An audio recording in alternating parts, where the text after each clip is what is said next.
사랑하는 여러분, 오늘은 사도신경 강의 6번째 시간으로 사도신경의 2번째 주제인 성자 예수 그리스도에 관한 3번째 신앙 고백, 본디오 빌라도에게 고난을 받으사, 즉 예수님의 고난에 관한 사도신경의 신앙 고백에 대해서 강의를 하겠습니다. 큰 은혜가 되기를 간절히 바랍니다.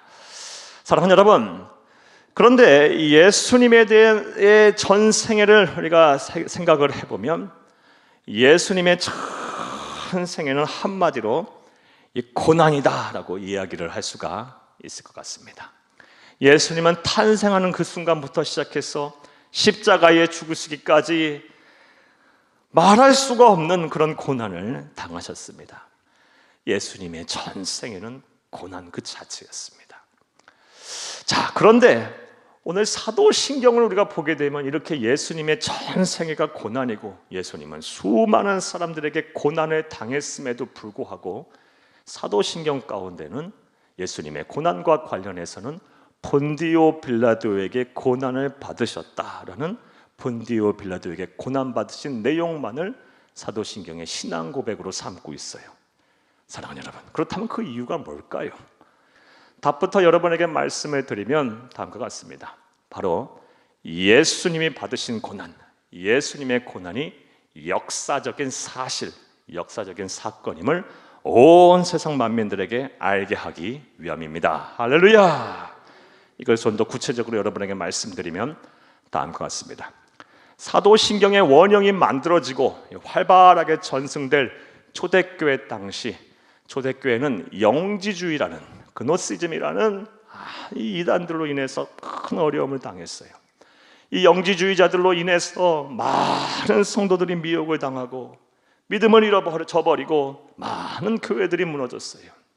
그러한 이유로 이름만 대면 알 듯한 역사적인 사실 세계 속에 존재했던 본디오 빌라도, AD 26년부터 36년까지 10년간 유대 속주를 다스렸던 로마 행정장관의 이름을 거론하면서 예수님의 고난, 예수님의 실존이 바로 역사적인 사건, 역사적인 사실임을 나타낸 것입니다.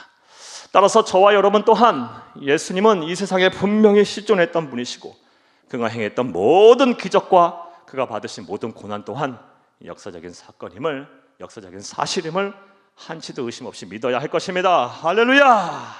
그런데 너무나도 안타깝게도 오늘날 수많은 사람들이, 안티크리스천들이 예수님의 실존성, 예수님의 역사성을 부정해요.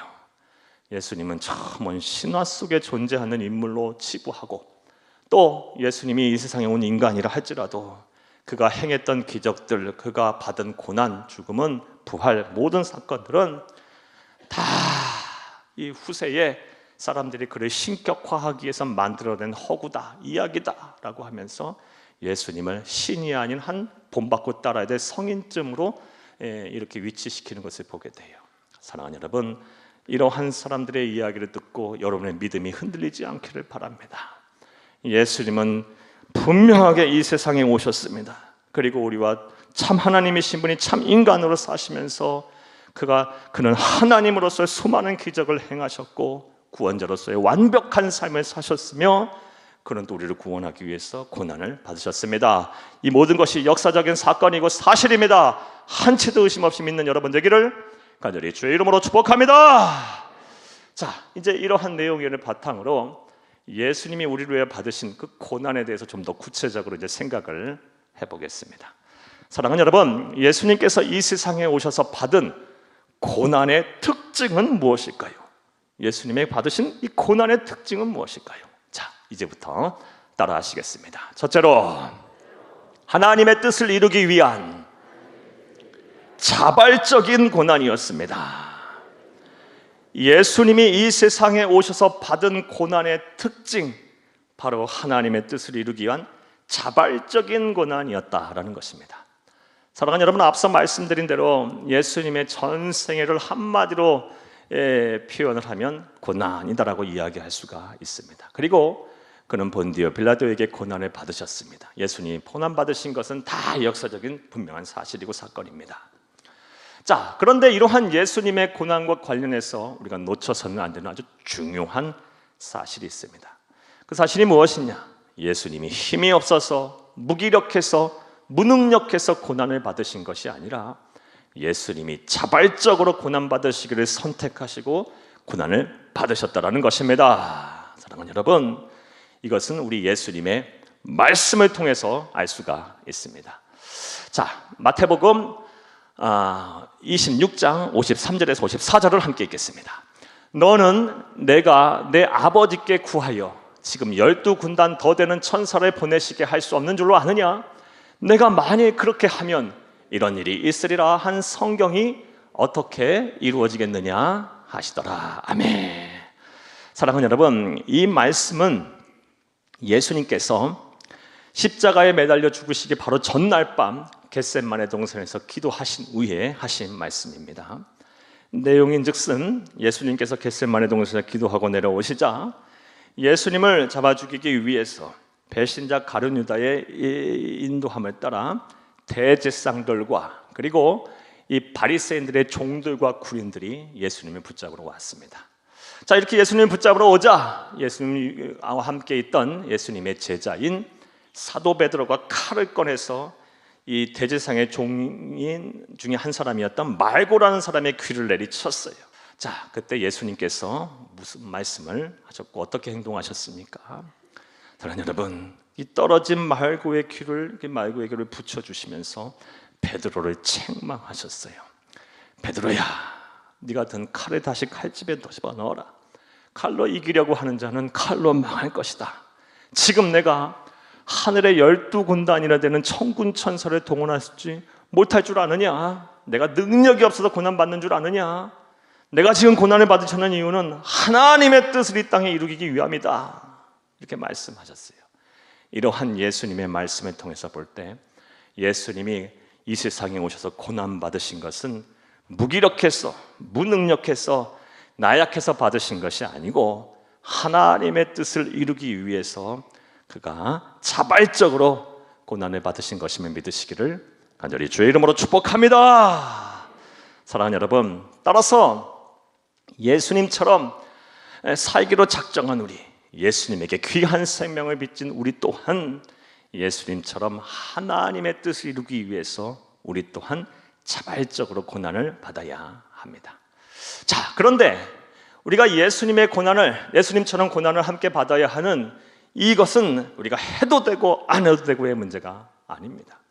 왜냐하면 구원을 받은 진짜 하나님의 백성들, 구원을 받은 진짜 그리스도인들, 경건한 사람들은 필연적으로 자발적으로 하나님의 뜻을 이루기 위해서 하나님의 나라와 예수와 그리고 주의 몸된 교회를 위해서 고난을 받기 때문입니다. 디모데후서 3장 12절을 함께 읽겠습니다. 무릇 그리스도 예수 안에서 경건하게 살고자 하는 자는 박해를 받으리라. 아멘. 사랑하는 여러분, 그러니까 예수를 그리스도 믿어 구원받은 백성, 경건한 그리스도인들은 필연적으로 누가 시키지 않아도 필연적으로 예수를 위하여 주의 몸된 교회를 위하여 하나님의 나라를 위하여 자발적으로 고난의 길을 걸어간다는 거예요. 따라서 예수를 위해 당하는 고난 앞에 고난을 회피하거나 주저하는 사람은 둘 중에 하나인 거예요.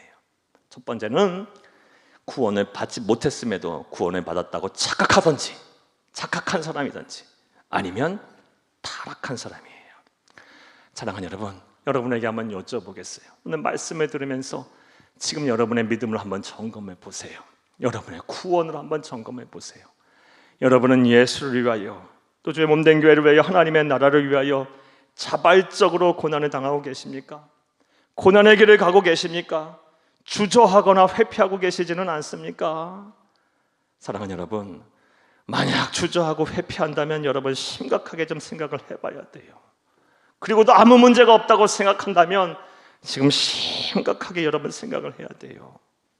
구원을 받았다고 착각을 하거나 아니면 타락한 거예요. 이 두 가지 문제 아주 심각한 거예요. 우리 개인의 종말이 언제 올지 아무도 몰라요. 오늘 밤이 될지 내일 아침이 될지 누구도 몰라요. 그리고 우리 또 예수 그리스도께서 언제 재림하실 또 아무도 모르는 거예요. 그런데 그때 우리가 구원을 못 받았다면, 타락해서 우리의 구원이 상실됐다면 우리가 어디에서 평안을 얻고 어디에서 위로를 얻고 어디에서 영생을 얻고 어디에서 구원을 얻겠어요? 사랑하는 여러분, 오늘 말씀을 들으면서 여러분의 구원이 확실해지기를 바라요. 다시 회개하고 예수 앞에 서기를 부탁합니다. 그리하여 예수님이 걸어가신 그 길, 하나님의 뜻을 이루기 위해서 받으신 그 고난의 길을 자발적으로 기쁜 마음으로 동참하는 복된 성도님들이 다 되기를 간절히 주의 이름으로 축복합니다. 자, 그렇다면 또 생각을 해보겠습니다. 하나님이신, 전지전능하신 그 하나님이신 예수님께서 고난을 감수하면서까지, 자발적으로 고난을 감수하면서까지 이 세상에서 이루고자 했던 하나님의 뜻은 무엇일까요? 예수님은 하나님의 뜻을 이루기 위해서 자발적으로 고난을 받으셨는데, 그 하나님이신 예수님께서 자발적으로 고난을 감수하면서까지 이루고자 하셨던 하나님의 뜻이 무엇일까요? 이와 관련해서 성경은 참으로 많은 말씀들을 우리에게 주고 있습니다. 왜냐하면 신구약 66권 자체가 다 예수님을 주인공으로 하는 구속사에 대한 이야기이기 때문입니다. 따라서 오늘은 많은 말씀 가운데 다 말씀드릴 수는 없고, 예수님보다 700년 전에 앞서서 예수님의 고난을 예언했던 이사야 선지자의 예언의 말씀을 통해서 그 답을 찾겠습니다. 그 은혜가 되기를 간절히 바랍니다. 사랑하는 여러분, 하나님이신 분이, 전지전능하신 그 하나님이신 예수님께서 자발적으로 고난을 받으시면서 감수하시면서까지 이루시고자 했던 하나님의 뜻이 무엇일까요? 먼저는 우리의 온전한 치유와 회복입니다. 자, 이사야서 53장 4절을 함께 읽겠습니다. 그는 실로 우리의 질고를 지고 우리의 슬픔을 당하였거늘 우리는 생각하기를 그는 징벌을 받아 하나님께 맞으며 고난을 당한다 하였노라. 아멘. 4절 말씀에 보게 되면 우리의 질고와 우리의 슬픔을 때문에 그가 고난을 당하셨다라고 성경은 기록을 하고 있습니다. 자, 그렇다면 질고는 무엇이고 슬픔은 무엇일까요? 이것 때문에 고난을 받으셨다라고 말씀하고 계시는데, 질고는 무엇이고 슬픔은 무엇일까요? 질고의 히브리어 원어는 홀이라는 단어입니다. 정확한 뜻은 육체적인 질병, 육체적인 아픔, 육체적인 고통을 말해요. 그리고 슬픔의 히브리어 원어는 마크 오브라는 단어예요. 이 마크 오브의 또 정확한 뜻은 정신적인 충격, 정신적인 고통을 말해요. 그러니까 예수님께서, 하나님이신 그 예수님께서 자발적으로 고난을 감수하면서까지 이루고자 하는 하나님의 뜻은 우리가 당하는 모든 육체적인 고통, 질병, 아픔 더하기 우리의 정신적인 충격, 정신적인 고통에서 우리를 치유하시고 회복하기 위해서 그가 자발적으로 고난을 받으셨다는 것입니다. 할렐루야! 그리고 이것이 바로 하나님의 뜻이라는 것입니다. 그러므로 지금 여러분 가운데 지금 육체적인 질병으로 고통을 당하고 계신 분이 계신다면, 또 정신적으로 큰 충격이 있거나, 또 정신적으로 염려와 근심, 또 여러 가지 질환 때문에 어려움을 당하고 계신 분이 계신다면, 우리를 위하여 자발적으로 이 문제들을 해결하기 위해서, 치유하시고 회복하시기 위해서 고난을 받으신 예수 그리스도를 바라봐야 합니다. 그리고 그분이 나를 위하여 고난 당하심으로 내가 치유되고 신유가 이 회복이 되었다라는 이 믿음을 가지고 지금 내가 할 수 있는 일을 하면 되는 거예요. 치료를 받고 또 운동도 하고 또 질서 있고 규모 있게 살면 되는 거예요. 그러면 이런 믿음을 가지고 우리가 최선을 다하여 살면 하나님께서 우리를 온전하게 회복시키고 치유하시기 위해서 고난받으신 그 하나님이신 예수님께서 가장 선하게 우리를 인도하실 거예요. 우리의 질병이 바로 낫는 것이, 그것이 선한 것이라면 바로 고쳐주실 것이고, 또 조금 시간이 지나서 고치고 회복시켜 주실 것이, 그것이 가장 선한 길이고 우리에게 가장 좋은 것이라면 또 그렇게 하실 거예요. 사랑하는 여러분, 이러한 믿음을 가지고 여러분 질병, 또 정신적인 모든 고통에서 회복되시기를, 치유되시기를 간절히 주의 이름으로 축복합니다. 또 이 하나님이신 분이 이 친히 자발적으로 고난을 감수하면서 이루고자 하셨던 하나님의 또 다른 뜻은 뭘까요? 또 다른 뜻은 우리의 완벽한 구원입니다. 우리를 완벽하게 구원하시기 위해서 그런 고난을 받으셨습니다. 이사야서 53장 5절을 함께 읽겠습니다. 그가 찔림은 우리의 허물 때문이요 그가 상함은 우리의 죄악 때문이라. 그가 징계를 받음으로 우리는 평안을 누리고 채찍에 맞음으로 우리는 나음을 입었도다. 그가 고난을 받은 것, 찔리고 상하고 징계받고 채찍에 맞은 것, 우리의 허물과 죄악 때문이랍니다. 여기서 허물과 죄악은 정확한 의미는 하나님을 향한 반역과 불의예요. 불의. 인간과 인간 사이에 지은 죄, 불의예요. 불의. 자, 그렇다면 이렇게 생각할 수 있어요. 내가 무슨 하나님께 반역을 했어? 성경은 분명하게 말하고 있어요. 하나님이 있음에도 불구하고 하나님의 실체를 인정하지 않는 것, 또 하나님을 믿지 않는 것이 성경에서는 가장 큰 죄이며 하나님을 향한 반역이라고 말씀하고 계세요. 사랑하는 여러분, 그래서 예수를 믿지 않는 것, 하나님이 없다고 하는 사람들에게 가장 큰 하나님을 향한 반역인 거예요. 우리 인간과 인간 사이에 우리는 얼마나 많은 죄를 짓고 있습니까? 그리고 이 허물과 죄악의 결과는 하나님의 진노와 심판이고, 그 진노와 심판의 결과는 무엇입니까? 바로 사망이라는 형벌이에요. 그리고 우리 주님께서는 친히 자발적으로 고난을 감수하면서 하나님의 진노와 심판 그리고 죄의 결과인 사망이라는 문제를 해결해서 구원하시기 위해서 친히 자발적으로 고난을 받으신 것입니다. 그는 상하고 찢기고 채찍에 맞고 징계를 받으면서 우리를 완벽하게 하나님의 진노와 하나님의 심판으로서부터 죄와 사망이라는 벌이로부터 우리를 구원하셨습니다. 완벽하게 구원하셨습니다. 할렐루야! 예수 외에는 구원의 길이 없어요. 완벽하게 구원하셨어요. 십자가상에서 다 갚으셨어요. 그 사실을 온전히 믿기만 하면 우리는 비록 죄인이지만 하나님께서 우리를 의롭다고 인정하실 것이고 반드시 구원하실 것입니다. 할렐루야! 이렇게 우리를 구원하시기 위해서, 완벽하게 구원하시기 위해서 친히 자발적으로 하나님이신 전지전능하신 분이 고난을 감수하신 것입니다. 자, 그런데 이것이 얼마나 큰 은혜이자 축복입니까? 오직 하나님이신 죄 없으신 그 하나님께서 이 세상에 오셔서 인간이 되셔서 우리를 위하여 고난을 자발적으로 당하심으로 모든 이 죄와 사망의 문제를 다 완벽하게 해결하셨기에, 그리고 우리를 그것을 믿는 자에게 구원의 선물을 주셨기에 우리가 이 구원을 이룰 수가 있게 된 거예요. 이건 복음이에요.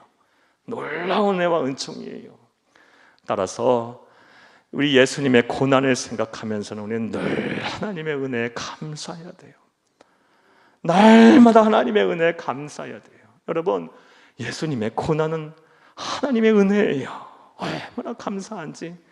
여러분, 사는 것이 힘들고 무료하고 공허하고 허망하고 그렇다면 예수님의 고난을 묵상하세요. 그러면 나 같은 죄인을 구원하신 하나님의 은혜가 막 한거할 수 없을 정도로 막 바다 물결처럼 막 밀려올 거예요. 그리고 그 은혜를 젖어갖고 또 사세요. 그러면 막 감사와 찬성이 넘쳐나게 될 것입니다. 우리 그리스도인들은 그렇게 사는 것입니다. 할렐루야! 나 정리해 볼까요? 예수님께서 이 세상에 오셔서 하나님이신 분이 고난을 받으신 그 이유가 무엇이에요? 사랑하는 여러분, 우리를 온전히 뭐 하시기 위해서? 치유하시고 회복하시기 위해서, 또 나아가 우리를 완벽하게 구원하시기 위해서입니다. 그리고 그 이전에 예수님께서 받으신 고난의 특징, 첫 번째 특징이 무엇입니까? 하나님의 뜻을 이루고자 그는 자발적으로 고난을 받으셨다는 것입니다. 자, 또 예수님께서 이 세상에 받으신 이 고난의 또 다른 특징은 무엇일까요? 자, 따라 하시겠습니다. 둘째로, 영광이 전제된 찬란한 고난이었습니다. 예수님이 받으신 고난의 두 번째 특징, 영광이 전제된 찬란한 고난이었다는 것입니다. 어찌 고난이 찬란할 수 있을까요? 고난은 고통스럽고 절망적인 것이고 참 부정적인 것인데 고난이 어떻게 찬란할 수 있을까? 여러분, 고난이 찬란할 수 있으면 이 고난 너머에 영광이 기다리고 있고 영광이 전제되어 있으면 고난 또한 찬란한 거예요. 고난이 지나가고 나면 고난과는 비교할 수 없는 영광을 우리가 얻게 된다면 그 고난이 얼마나 찬란하겠어요. 그렇죠? 예수님이 이 세상에 오셔서 받으신 고난은 그런 고난이었다는 거예요. 찬란한 고난이었어요. 영광이 전제된. 사랑하는 여러분, 예수님이 자발적으로 이렇게 고난을 당하시자 예수님에게 고난을 가했던 빌라도를 위시한 많은 사람들은 예수님을 이해할 수가 없었어요. 자발적으로 이렇게 고난을 걸어가시니까. 그래서 빌라도가 예수님의 십자가에 매달리기 바로 직전의 최후의 신문의 과정에서 예수님에게 다음과 같은 질문을 합니다. 요한복음 18장 38절 상반절만 읽겠습니다. 빌라도가 이르되 진리가 무엇이냐 하더라. 아멘. 빌라도가 예수님에게 물었어요. 진리가 무엇이냐? 네가 진리라고 하고 네가 말하는 것이 진리라고 하는데 과연 그 진리라는 게 무엇이냐? 이 말 속에는 어떠한 의미가 있는 거예요? 네가 진리고 네 말이 진리라면 너는 왜 죄수된 신분으로 홀로 그렇게 남아서 죽음을 앞두고 있느냐? 네가 진리고 네 말이 진리라면 너를 따르는 많은 지지자들과 추종자들이 있어야 할 것이고, 그리고 너는 승리자가 되어야 할 것이며 너는 영광을 받아야 되는 것 아니냐? 그런데 왜 죄수된 몸으로 홀로 그 고통을 당하면서 이제 죽게 생겼느냐 하면서 비아냥거린 거예요. 사랑하는 여러분, 그런데 이러한 이 빌라도의 생각과 주장은 한 치 앞도 내다보지 못하는 나약한 인간의 생각과 주장이었어요. 예수님이 이런 고난을 당하시고 나서 불과 사흘 만에 예수님은 어떻게 하셨습니까? 살아나셨어요. 죽으셨다가 부활하셨습니다. 그리고 만왕의 왕 만유의 구주가 되셨어요. 그리고 온 세상을 통치할 통치자 주관자가 되셨고 재림의 때에 심판의 주가 되셨습니다. 할렐루야! 즉 예수님의 고난은 허망한 고난, 허무한 고난, 없어질 고난이 아니었다는 거예요. 영광이 전제된 찬란한 고난이었다는 거예요. 이 고난에 넘어섰더니, 그래서 부활하셨더니 예수님은 만왕의 왕, 만유의 구주가 되시고 온 우주 만물을 다스리는 통치자가 되셨고 재림의 주가 되셨어요. 사랑하는 여러분, 예수님의 고난은 영광이 전제된 찬란한 고난이었어요. 그리고 이 사실을 잘 알았기에 오늘 본문 말씀에 보면 이 사도신경의 원형을 만들고 또 활발하게 전승전파했던 사도 중에 한 사람인 사도 베드로가 1세기 무섭도록 박해를 당하고 핍박을 당하는 성도들에게 다음과 같이 권면을 하고 있어요. 우리 베드로전서 오늘 본 말씀 4장 13절을 함께 읽겠습니다. 오히려 너희가 그리스도의 고난에 참여하는 것으로 즐거워하라. 이는 그의 영광을 나타내실 때에 너희를 즐거워하고 기뻐하게 하려 함이라. 아멘. 예수님의 고난이 허망한 고난이 아니라 영광이 전제된 찬란한 고난이었기에 예수님에게 귀한 생명을 빚지고 예수님처럼 살기로 작정한 우리 또한 예수님처럼 자발적으로 기쁨으로 고난의 길을 가게 되면 우리 또한 찬란한 영광을 받게 될 것이다. 그러니 그가 나타나실 때의 영광을 얻을 것이니 즐거워하고 기뻐하라 라는 것입니다. 할렐루야. 사랑하는 여러분, 이제 여러분에게 권면의 말씀을 드릴게요. 오늘 성경 말씀에 근거해서 권면의 말씀을 드릴게요. 사랑하는 여러분, 여러분이 서야 할 고난의 자리는 어디입니까? 예수를 위하여, 하나님의 나라를 위하여, 주의 몸된 교회를 위하여 자발적으로 기쁨으로 서야 할 고난의 자리는 어디입니까? 그 고난의 자리를 다 찾으세요. 그리고 마지못해서 고난에 동참하는 것이 아니라 자발적이고 기쁨으로 즐거워하며 그 고난에 동참하시길 바라요. 왜냐? 고난 넘어 로마서 8장 18절 말씀에 보면 현재의 고난은 장차 받을 영광과 좋게 비교할 수 없다 그랬어요. 고난 넘어 우리가 비교할 수 없는 영광이 기다리고 있기 때문이에요. 우리의 고난 또한 예수님의 고난처럼 찬란한 고난이 될 수 있습니다. 할렐루야!